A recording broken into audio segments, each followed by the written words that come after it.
Welcome to the Bookworm Duo, where we explore a variety of books. Let's get started. Sounds good to me. Shall we dive into Wind and Truth, the latest from Brandon Sanderson? Oh, we shall indeed. The latest and, well, Enormous. that's the word, enormous installment in the Stormlight Archive, so. For anyone who hasn't had a chance yet Right. to check this one out yet. We're going to help you out. We're going to sort of Navigate the, chart a course. yes, chart a course through the massive narrative. Yeah. And help you understand how the story unfolds. We're going to hit the key events, the character arcs in the order that they appear. Yeah. So think of it as charting a course through a massive storm. Exactly. Which this book is. Yeah, because it is. Yes. Epic fantasy on a grand scale. Yes. So we're going to touch on a lot, but we're not going to get lost in every little detail. Right. Our aim here is to give you a good overview Yeah. of the main threads of the story. Ex- A sense of the journey these characters take Yes. from the beginning of Wind and Truth Yes. to where they find themselves Yes. as it all progresses. So Right off the bat, we don't start with our familiar heroes, do we? no, we don't. No. We're looking into the past a little bit with Gavilar Colin before his assassination. Yeah. What are your thoughts on these opening moments?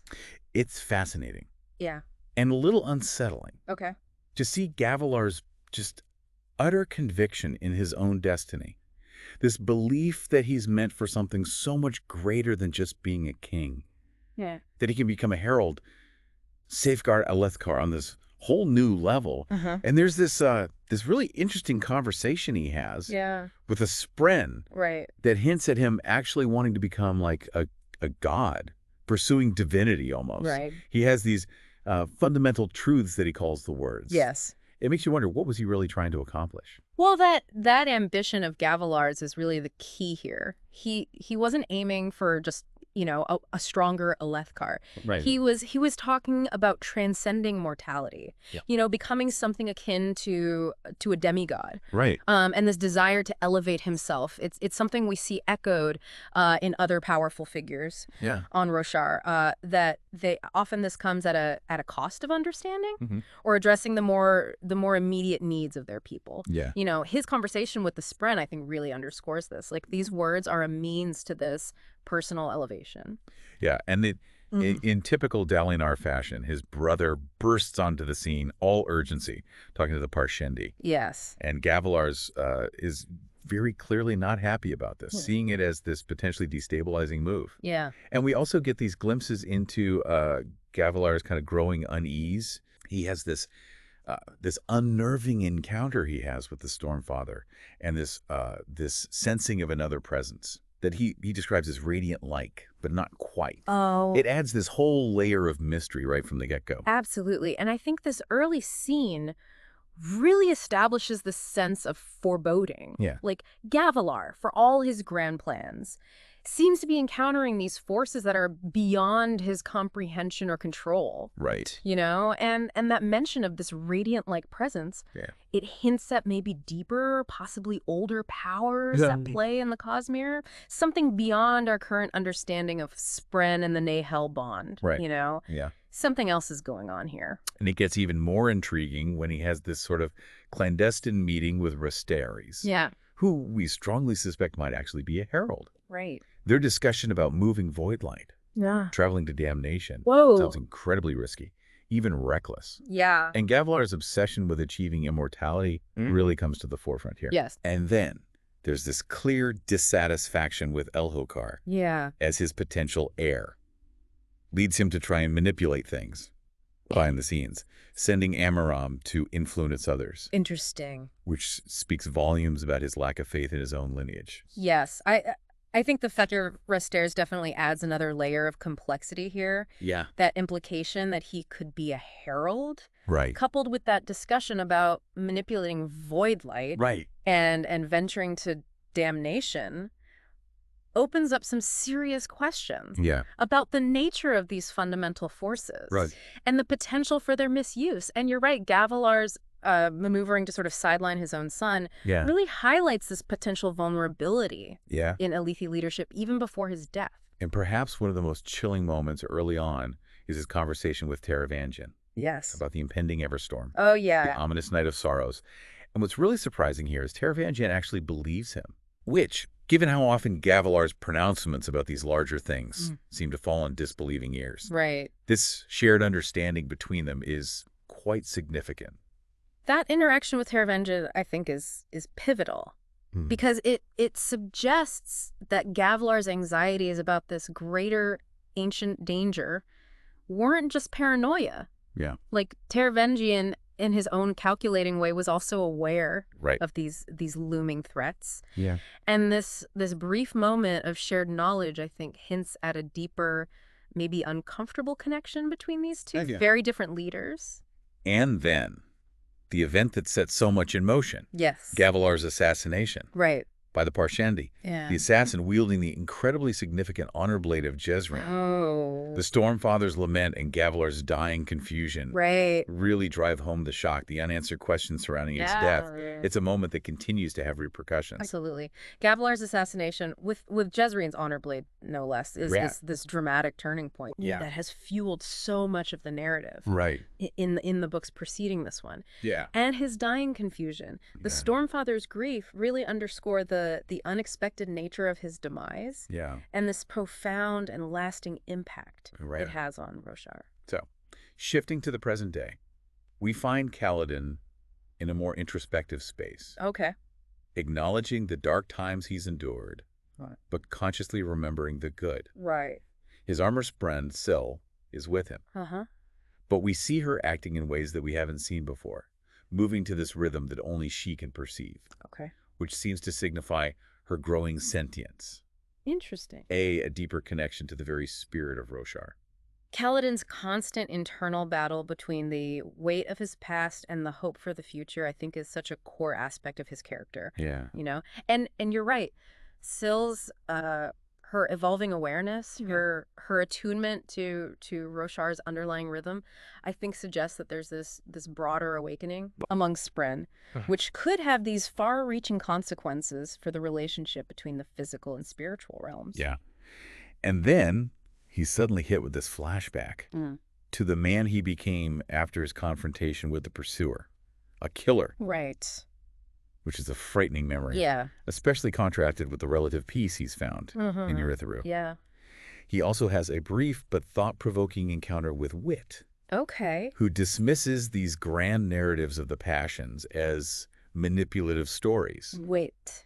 And he uses this really affecting anecdote about a suffering child to illustrate this point about the danger of comforting lies. Wit's typically cynical perspective on these overarching passions, I think, serves as this powerful reminder of the complexities of hope and belief. Right. In a world that's facing such monumental challenges, his words really encourage us to think critically. Right. And question easy, comforting narratives. And then comes a pretty significant shift for Kaladin. Dalinar tasks him with a new and rather unexpected role. A surgeon for the mind. Interesting. So instead of combat and physical healing, he's asked to use calm words and understanding. Oh, wow. Kaladin's understandably apprehensive about this new direction. Yeah. But we see him revisit the roof of Urithiru, which is tied to past trauma for him. Right. But he and Syl share this really touching conversation about what home means. And Syl's growing sense of belonging within Urithiru, it really highlights how much their bond has deepened. This new role for Kaladin is a major turning point, I think, in his personal journey. You know, it challenges him to confront his own deep-seated trauma and to utilize his empathy and understanding to help heal others, which is a complete departure from his identity as a soldier.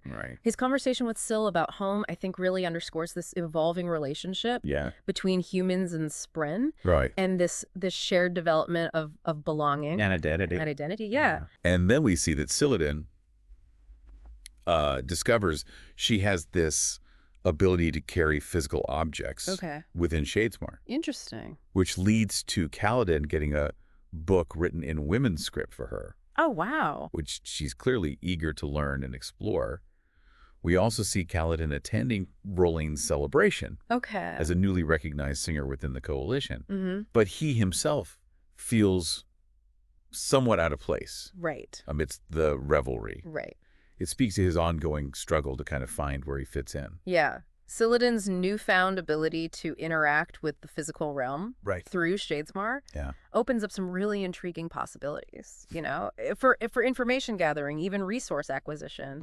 And you're right, Kaladin's feeling of being an outsider at Roland Celebration really highlights these persistent challenges of cultural integration and acceptance between the different peoples on Roshar. Then we see his farewell to Lopen, Scar, and Sigil, acknowledging their crucial roles, the shifts in their command structure.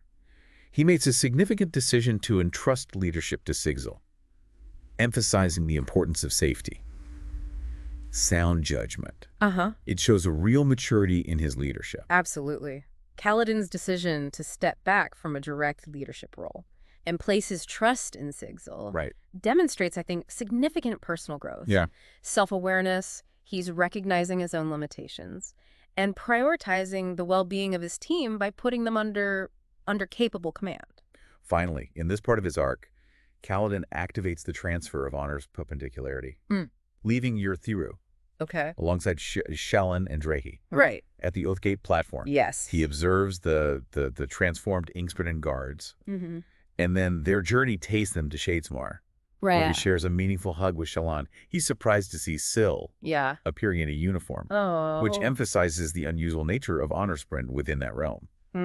He also learns from Syl more about the purpose of their trip, the changing political landscape, including the revelation that Dalinar's even considering him in the line of succession. That's huge. That is a huge development. Kaladin's departure from Yurthiru and his entry into Shadesmar really signifies this new chapter in his journey, thrusting him into the complexities of the spiritual realm and the shifting political dynamics of the coalition, and the idea of him being considered for leadership at that level. It hints at some potentially profound shifts in the future of Alethi rule. Let's turn our attention to Shallan, whose narrative begins with her reflecting on Testament, her previous Spren, this renewed determination to choose strength. She then encounters Adolin, Maya, his dead Shardblade, and Kellic. The Herald, who seems visibly on edge, believes the Ghostbloods are actively seeking his knowledge about an unmade, which sparks an idea in Shallan to protect Roshar by understanding exactly what it is the Ghostbloods are after. I see. Shallan's remembrance of Testament and her conscious decision to embrace strength, I think, are key indicators of her ongoing healing process and her commitment to self-improvement. Kellic's, his obvious fear of the Ghostbloods, and Shallan's quick deduction about their potential target really set the stage for her investigative storyline in this book. We then get a significant revelation. Shallan has in fact formed a bond with two Spren, both Pattern and Testament. We also learned that her increasing awareness of the spiritual realm is manifesting in tangible ways. How so? Through her art. Interesting. She even demonstrates this by manipulating a room within the bead ocean of Shadesmar in order to locate Pattern. It's a remarkable display of her evolving powers. The reveal of Shallan's dual bond with Pattern and Testament is a major piece of the puzzle, I think. Explaining some of the more unusual aspects of her abilities and her manipulation of Shadesmar through her artistic expression really highlights this potent connection between the physical and spiritual realms, particularly for Lightweavers and their unique forms of investiture. So then we get this, it's a bit of levity amidst the more serious events. Shallan, rather radiant, her Lightweaver persona, has this internal debate about her hairstyle, specifically about not wanting to shave her head and just creating illusory hair. But this is juxtaposed with her ongoing struggle with the formless, this deep-seated fear of losing control over her illusions. Although Adolin is, as always, a steadfast source of reassurance for her. That glimpse into Shallan's inner world, I think, balancing the practical with the fantastical, offers valuable insight into the complexities of her Lightweaver identity and her continuous efforts to maintain control over both her powers. and her own fractured mind. And you're right, Adeline's unwavering support serves as this vital anchor for her. She then engages in this clandestine meeting with Gaz and Schaub, Okay. where they examine Hoyd's sketches of various Ghostbloods, including Murray's. Right. Interestingly, Shallan harbors these surprisingly complex and conflicted feelings towards Murray's. Their investigation leads them to the discovery of a new Ghostblood's hideout, located in Narak. Later, in her radiant persona, Shallan encounters and skillfully subdues a guard by encasing her in illusionary armor, guided by the Creation's pen. It's a clever use of her abilities. Shallan's deeper dive into the Ghostblood's activities reveals not only their growing presence, but also her own complicated emotional landscape, particularly regarding Murray's, and her proactive efforts to uncover their plans and her innovative use of light weaving to neutralize that guard really demonstrate her increasing resourcefulness and mastery of her powers. We then see Navani, observing Shallan in conversation with both Pattern and Testament, expressing a heartfelt hope for the siblings' eventual reintegration. Shallan subsequently infiltrates a Ghostbloods meeting, where she observes Ayatil and a third, masked off-worlder. Interesting. Taking a significant risk, she attempts to communicate with Ayatil, but pretending to understand their language. And in doing so, she gleans information about Ayatil's growing suspicion regarding Murray's loyalty. Wow. Shallan is playing a dangerous game. She is. Navani's hope for the siblings' full reintegration is a crucial subplot here, I think, as it directly impacts the functionality and stability of Urithiru. All right. And Shallan's daring infiltration of the Ghostbloods meeting puts her in considerable jeopardy with the intelligence she gathers about their internal doubts and potential betrayals could be invaluable. The tension really ratchets up as Shallan directly confronts Murray's, essentially declaring him the hunted rather than the hunter. Okay. Although she still grapples with internal conflict about betraying him. Right. Then she engages in a physical fight with Ayatil, experiencing this strange, almost unnatural pain that she intuitively feels she could draw in and manipulate like Stormlight. Interesting. Which suggests a deeper connection to investiture than we've seen before. That confrontation with Mraize, I think, marks a decisive power shift in their relationship. Moving from manipulation and veiled threats to this open antagonism, and Shallan's ability to sense and potentially control that unusual pain. During her fight with Ayatil, hints at maybe these yet undiscovered facets of her connection to the spiritual realm and these fundamental forces of investiture. In a somewhat unexpected and almost comical interlude, Shallan seeks assistance from Lift and Gaviner, who in true Lift fashion are in the midst of an experiment. What are they up to? Involving an exploding chamber pot. Oh my. She then faces this tense journey, spending hours flying towards the Oathgate platform, constantly on edge about encountering enemy patrols. It highlights the precariousness of her situation. That brief encounter with Lift and Gavinor provides this welcome moment of levity amidst the high stakes of Shallan's mission and underscores the diverse personalities and activities occurring within the coalition. And her anxious flight towards the Oathgate really reinforces, I think, the inherent dangers of her clandestine operations. She finally arrives at the Oathgate platform and proceeds to explain the Ghostblood's motivations. Their specific interest in Mishram's prison to both Renarin and Rowan. In her radiant persona, she takes the lead in navigating Shadesmar and joins the Windrunners, who are waiting near the Oathgate Tower. Together, they observe the Oathgate pillars, the newly formed, glowing walkways, with Radiant further detailing the Ghostblood's objectives. The visual of these transformed Oathgates is quite striking. Shallan's explanations to Renarin and Relin, I think, clarify the immediate threat posed by the Ghostbloods and the strategic importance of Mishram and the description of these revitalized Oathgates. And these glowing walkways really emphasizes the positive impact of the siblings' partial reintegration on Urithiru's infrastructure and its ability to facilitate travel. The inevitable confrontation with Mraize and Ayatil occurs near the Oathgate. With both Renarin and Orion sensing the immense power of the Bondsmiths. Dalinar and Navani back in Urithiru. A fierce battle erupts, tragically resulting in the death of Leek and the capture of Ayatil. Shallan experiences a wave of relief at finally banishing the Formless. But she remains understandably concerned Right. about the long-term stability of her own mind. Although Wit does offer her some comforting words. It's a bittersweet victory. Yeah. The battle at the Oathgate represents a significant victory for the Coalition against the Ghostbloods. But it comes at a considerable cost. Right. And Shallan's continued struggle with her mental well-being, Yeah. even after overcoming the Formless, underscores the lasting impact of her past trauma, and Wit's presence Right. offers, I think, this glimmer of hope and reassurance in the face of these ongoing challenges. Moving on to Dalinar's perspective. Okay. We see him taking Kaladin to the rooftop of Uruthera, a place of contemplation and significant moments. Right. He then performs this remarkable act, extending a bondsmithing to Yanagon, Wow. the Azych Emperor, granting him the ability to understand the Alethi language. During this exchange, Adolin quietly departs, which seems to hint at some underlying tension between father and son. Yeah. Dalinar's use of his unique bondsmith abilities to directly aid Yanagon really highlights this growing and increasingly important alliance between Alethkar and Azir. And you're right, Adolin's silent departure definitely suggests this strained relationship with his father, likely stemming from Dalinar's demanding role, and perhaps some unresolved issues between them. Dalinar subsequently has a private conversation with Navani regarding his complicated relationship with Adolin. Right.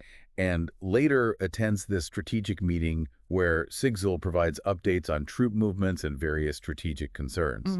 Following this, Dalinar, Navani, Jasna, and Finn retreat to discuss more sensitive matters.